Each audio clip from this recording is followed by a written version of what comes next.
Okay, so 5.4, we're going to learn another interesting point about a triangle. And so we'll get started. We'll do part one of this lesson right here, right now. So let's get going. Use medians and altitudes. Okay, so I'll talk more about altitudes on the second half of this lesson, but today we'll talk a little bit about the medians. Okay, so if you're taking Cornell notes for your AVID classes, you can go ahead and write down the objectives. Students will be able to find the centroid of a triangle. And how do you find the centroid? Well, that's our natural essential question, and so we're going to learn how to do that. Warm-up problems. These are the kind of problems you're going to be having in this lesson. So we need to review a couple ideas. How to find the midpoint, how to find the length. And then this last third problem we're going to have to be able to do. So these are really good warm-up problems, and I would recommend you try them first on your own. But if you can't get it on your own, just continue to watch the video and I'll go ahead and go over it. So to find the midpoint, we need to use the midpoint formula. Well, so if you remember the midpoint, we've had this formula before. It's equal to x1 plus x2 divided by 2. And then y1 plus y2 divided by 2. And these are coordinates for a point, so you should have basically an x coordinate and a y coordinate. It's just this is the process we use to find the x coordinate and then the y coordinate. So after you simplify it, it should look like two numbers sitting next to each other with a comma. And then don't forget there's parentheses around this for a point. So these are your two x's that you need to add, the two x's. Okay. So in this case we get -4 plus 5, and then we divide that one by 2. And that becomes the x coordinate. And then we need to do the same thing with the y coordinates. We need to add those and then divide by 2. So we get 8 plus 8 divided by 2. And now we just simplify it. I mean, we just do what we can. -4 plus 5 is, of course, just 1. So this numerator is 1/2. And this is 16 divided by 2, which is actually 8. Okay. There you have it. We found the midpoint for number 1. Okay, so now number 2 involves the distance formula. Once again, we've had this before. And so let me write it out for you. The distance formula is equal to the square root, this ugliness over here. Let me get my eraser here to clean things up a little bit. Now this time it's like x2 minus x1, but we need to square that. So we square that one, and we add that to the same thing with y's. So we do y2 minus y1, and we square that one. Okay. So again, you're going to have to do this on this assignment. So this is a good little review of these ideas. So if we subtract the x coordinates, I'm going to call this one the first point. I'm going to call this one the second point. Okay. So what I want to do is subtract those two. So in this problem, I get d is equal to the square root of what? 4 minus a -3, and then we square that and see what we get there, and then we do the same. Now, by the way, I recommend whenever you have these negative numbers, I recommend putting them in parentheses so that we don't make a mistake here. Remember, we're supposed to subtract, and some people feel when they see this minus here, they say, oh, well, the formula is doing that for me already or something like that. No, that negative needs to be in there, and this is the number that we're subtracting. So anyhow, try to avoid making sign errors when you're dealing with negatives. Okay, so now we continue, and what we need to do now is subtract these two coordinates, the y coordinates. So we start off with -1 minus, and this time it's a positive number, so you can put it in parentheses again if you want, and then we square that. Okay, so now some of these calculations I like to just do right here. 4 minus a -3 actually makes that a +3, right? Minus minus makes a plus. So that's going to be 7, right? And then when you square 7, you get like 7 times 7. So that's equal to 49. Okay, so 49.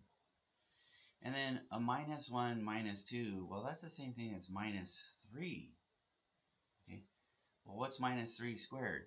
That would be -3 times -3, which is actually equal to a +9. So now I'm going to add 9. And so I get D is equal to the square root of 58. And there's my answer. Now if you're using your calculator, you can sometimes find a decimal answer if you want. But that answer probably also is okay. Let me see if that... well, if you do it in decimal, you will get D is equal to approximately...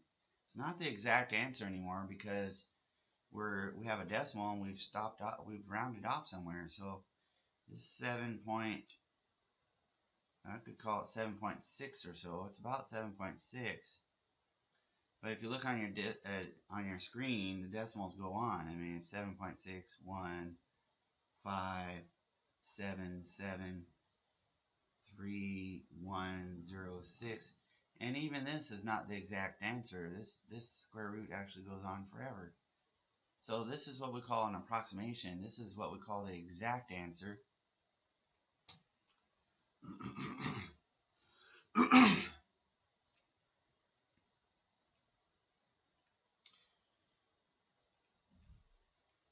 Okay, so those are the two types of answers. I'll take either one. I'm not that picky, but that's how we do number 2. Okay, so let's make some room now, and now we'll look at number 3. Number 3 is a tricky one. It's a little bit more work. I don't know if it's tricky per se, but it definitely takes more work. So let's clean up some room here so we could do number 3. Yay. Okay, so number 3, A is at 0, 4, and C is at 18, 4. Find the lengths of AB, where AB is about 2/3 the length. Huh. Well, how do we do that? AB is 2/3 the distance from AC. Okay, well, what we could do is find the total length of this and then multiply that by 2/3. And hopefully we can find out the length of AB.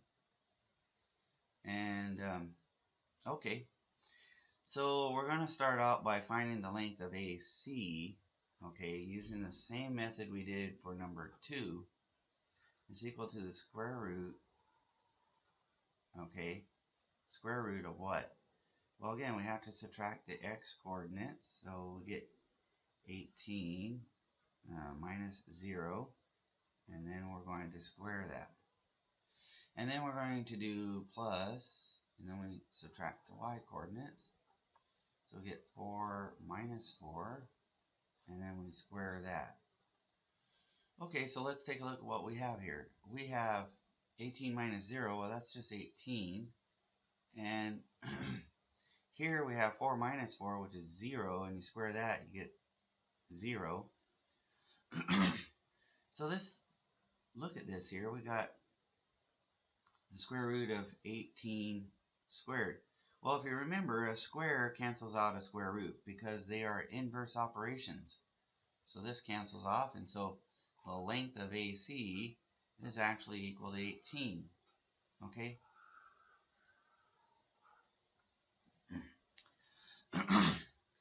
Now then, we should be able to answer the question for, we want to find AB. AB is equal to what? It's 2/3. It's a point somewhere that makes it 2/3 the distance from AC. So we're going to take 2/3 and multiply that by 18. Well, if you think about it, if you divide 18 into 3 parts, you'd have 6, okay, and then you'd have another 6, and another 6. So that would be like 18 divided up into 2/3. So naturally 2/3 is from here to here, and so we should get AB is equal to 12.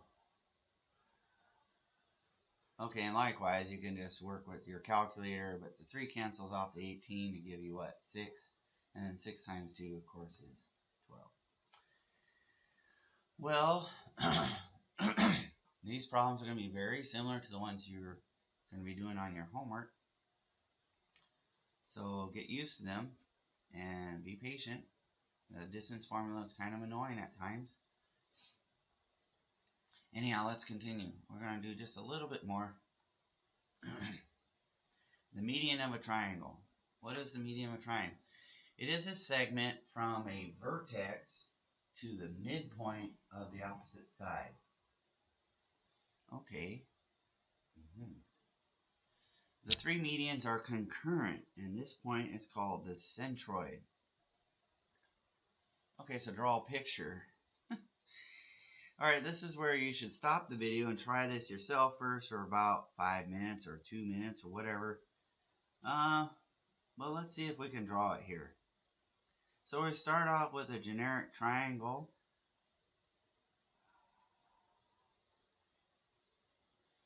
Okay, so when it says vertex, these are the vertices of the triangle. It's basically your corner points.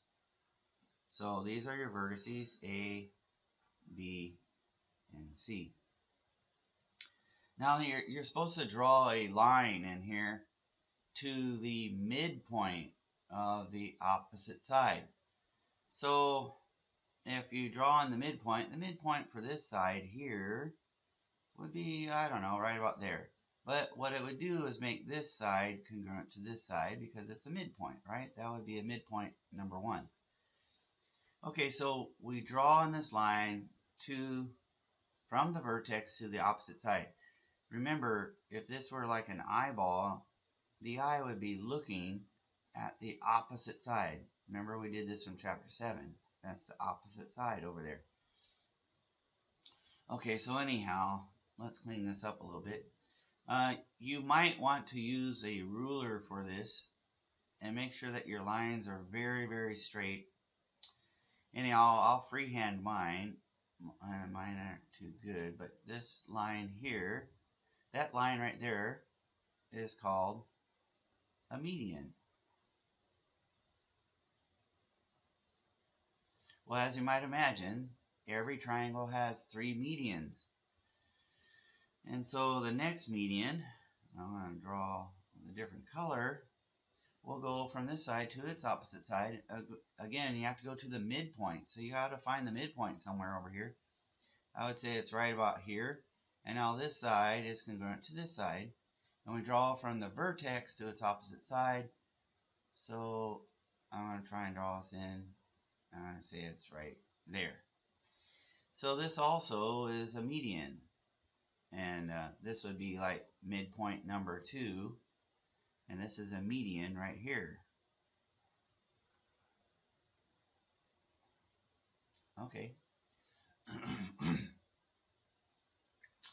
Now it turns out we already know where the centroid is because the third one is going to be automatically concurrent. We've already been told that. And so I kind of know it has to be like right there. But anyhow, we haven't drawn in the third median, but we will do that. The third median would have to be drawn to its midpoint over here. So let's draw in that midpoint. I'm going to change colors again. Maybe we should go to red.